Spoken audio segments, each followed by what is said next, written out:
Hello student, आपका हमारे YouTube channel में फिर से एक बार स्वागत है। आज हम आपको क्लास 7 का चैप्टर नंबर 2C हल करवाने वाले हैं। चैप्टर नंबर 2C का पहला सवाल देखिए, बोल रहा है 12 गुणे 12 गुणे 12 6 बार है को घात रूप में लिखना है, यानी कि 12 पे घाते 6 इसका आंसर होगा। फिर दूसरा बोल रहा है 15,625 को आधार 5 और 25 और 125 के घाती संकेतन में लिखिए। तो 15,625 का पहले अभाज्य गुणनखंड निकाल लेते हैं। फिर उसको देखिए कितनी बार आया, 2 4 6 बार आया। तो पहले हम निकालेंगे 5 पे घाते 6 आया, फिर 25 का निकालेंगे, 25 पे घाते 3 होगा, फिर 125 का 125 पे घाते 2 होगा। ये होगा इसका आंसर। आप लोग इसको स्क्रीनशॉट भी ले सकते हैं एंड इसको नोट डाउन भी कर सकते हैं। एंड कोई भी अगर आपको कुछ भी इसमें से पूछना हो, कुछ भी ना समझ में आए, तो आप लोग कमेंट बॉक्स में कमेंट कर दीजिएगा, हम आपके प्रॉब्लम को यहाँ से सॉल्व कर देंगे। और अगर आप लोग चैनल पे पहली बार आए तो चैनल को सब्सक्राइब कर लीजिएगा और वीडियो को लाइक कर दीजिएगा और प्यारा सा एक कमेंट कर दीजिएगा। चलिए अब हम आगे बढ़ते हैं सवाल नंबर तीसरे की तरफ।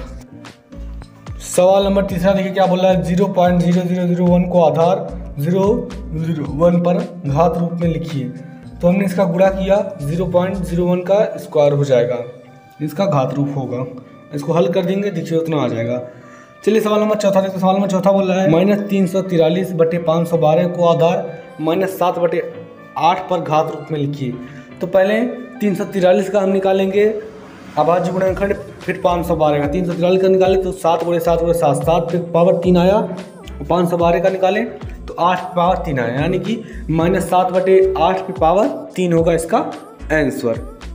हमने देखिए इसका अभाज्य खंड दोनों का निकाल लिया है, अभाज्य गुणनखंड।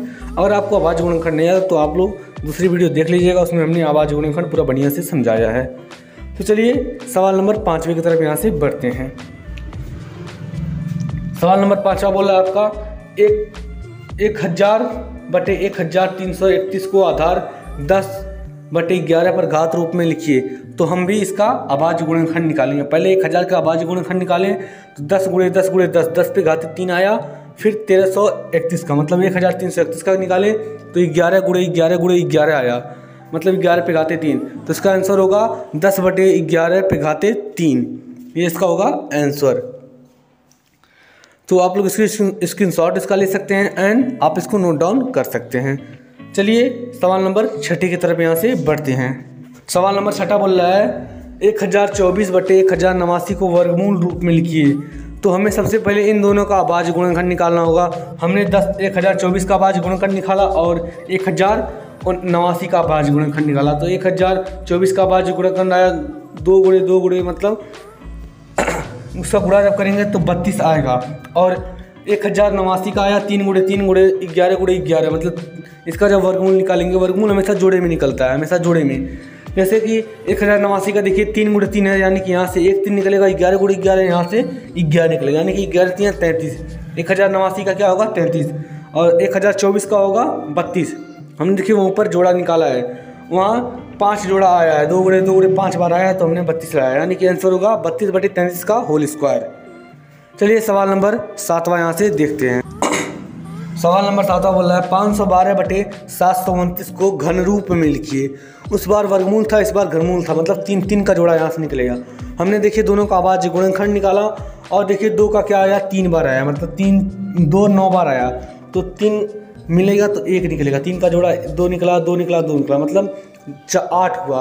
512 का घनमूल 8 हुआ और 729 का निकाला तो देखिए 9 बार 3 आया, यानी कि 3 3 6 बार 3 आया, 3 × 3 होगा, 3 3 का 9 होगा आंसर। 729 का 9 घनमूल होगा और 512 का 8 घनमूल होगा। इसका आंसर होगा 8/9 पे घाते होल क्यूब, मतलब दोनों का क्यूब होगा। आप लोग समझ चुके होंगे, कोई भी डाउट हो तो कमेंट बॉक्स में कमेंट कीजिएगा।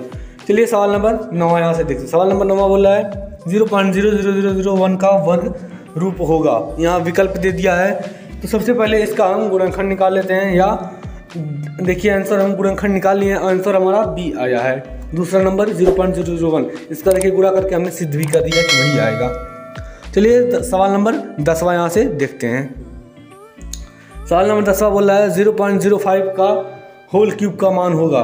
तो होल क्यूब का मान पूछ रहा है तो 0.05 0.05 0.05 3 बार हम गुणा करा देंगे तो आंसर देखिए हमारा आ गया।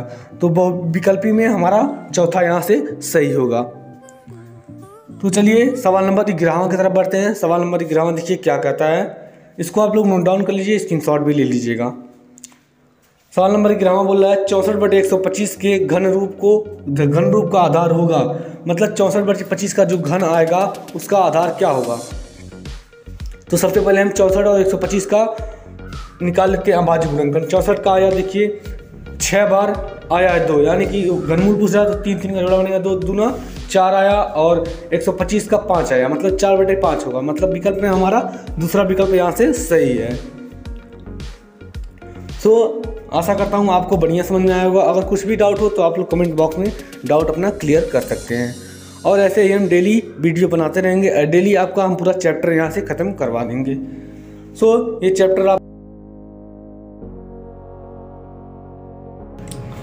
ये चैप्टर आपका यहीं द एंड होता है। ये चैप्टर आज यहीं ख़त्म होता है। चलिए मिलते हैं नए वीडियो में नए चैप्टर के साथ। आपका 2C ख़त्म, तो 2D में आपको नए वीडियो के साथ मिलते हैं। तब तक के लिए धन्यवाद।